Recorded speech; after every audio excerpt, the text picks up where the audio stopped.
كان في سؤال مفرح. اتعلمت ايه من الحياة؟ هو السؤال ده. الحياة يا حبيبي، إجابة مختصرة. والله الحياة يا عيني، ايش اقول لك، وش اخلي، بس الحياة يا اخي اذا الواحد ما صبر فيها وما عانى، ما راح يصبر، ما راح يفلح زي ما يقولون. عرفت؟ مم. الواحد يا حبيبي يصبر ويعيش في حياته مستقيمة وكذا، وأموره تمام. لا يغلط على أحد، لا يسب أحد، لا يأكل أحد حلال أحد، كذا تعيش صح. فهمت؟ نعم. أيوة. أحسنت يا أي والله. وأنت وش تعلمت من الحياة؟ وش تعلمت من الحياة يا أخوي محمد؟ وش علمتك الحياة؟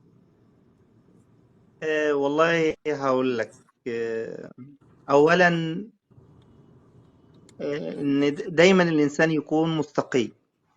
ده أول شيء، لابد إن الإنسان يكون مستقيم في حياته. تاني حاجة، إن السر دايما ما يطلعش من نفسك.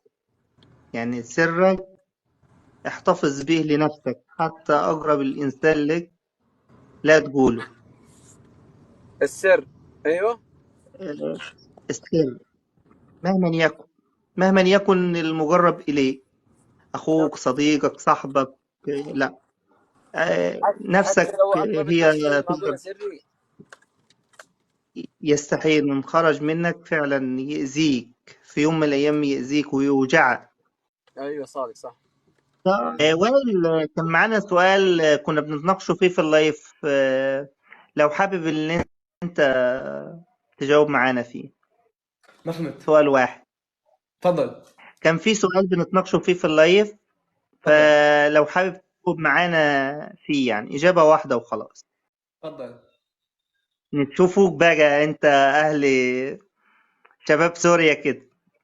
الله يسلمك. تفضل. السؤال بيقول: الحياة علمتك ايه؟ تعلمت ايش؟ اي. تعلمت انه ما فيك توثق بحدا، ما فيك توثق بحدا، وما فيك تعطي ثقتك لمين من كان، وما فيك تكون طيب مع اي شخص، وخاصة ناس اصحابك. بس هيك.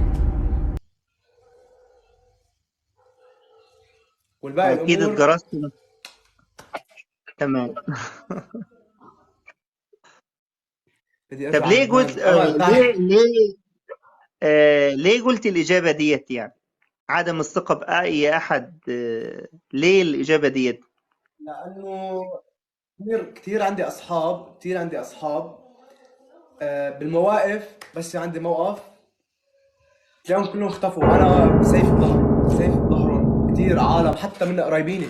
يعني مش، انا ما بحكي عن اصحابي بس، حتى قرايبين، حتى بحكي عنها، حتى من بيي والدي. كثير اشي. انا الحياة كثير لعبي فيه انا واهلي، مم. بس الحمد لله. فلذلك يعني ما لقيتش حد يجي في وقت الشدة، إن حد وقف جنبك منه.